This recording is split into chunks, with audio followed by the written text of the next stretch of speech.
Hi అండి. Blouse యొక్క హ్యాండ్కి మనం పోట్లీ బాల్స్ అయితే పెడదాము. చూడండి, నేను హ్యాండ్ ఇట్లా పెట్టుకొని మనకు మెయిన్ మెజర్ ఎక్కడ దాకా ఉందో అక్కడ వరకు నేను మార్కింగ్ పెట్టుకున్నాను. తర్వాత ఒక హాఫ్ ఇంచ్ వదిలిపెట్టి మార్కింగ్లు అయితే పెట్టుకుంటున్నాను. 1 ఇంచ్కి ఒక మార్కింగ్ పెట్టుకొని బాల్స్ అయితే స్టిచ్చింగ్ చేసుకోవాలి. బాల్ యొక్క తలను హ్యాండ్ లోపలి వైపుకు పెట్టుకుంటున్నాను. కొనలను బయట వైపుకు పెట్టాను. నేను బాల్కి అయితే మనం దారం చుట్టుకున్నాం కదా, ఆ దారం పైననే స్టిచ్ వచ్చేలాగా వేసుకొని ఎక్స్ట్రా పీసులు అనేవి కటింగ్ చేసుకోవాలండి.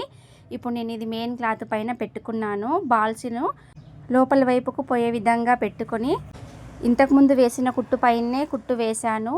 మళ్ళీ ఇప్పుడు ఆ లైనింగ్ పీస్ని తిరిగేసుకునేసరికి బాల్స్ అయితే ఈ విధంగా బయటకు నీట్గా వచ్చేసిందండి. మళ్ళీ ఇంకొక స్టిచ్ దానిపైన వేసుకొని క్లాత్ చుట్టూ రౌండ్గా స్టిచ్ వేస్తే సరిపోతుంది. ఎక్స్ట్రా క్లాత్ కట్ చేసుకుంటే హ్యాండ్ అయితే ఈ విధంగా నీట్ ఫినిషింగ్తో బాల్స్ అయితే లోడింగ్ పద్ధతిలో స్టిచ్చింగ్ అయిపోయిందండి. ఎక్స్ట్రా పీసులు అనేవి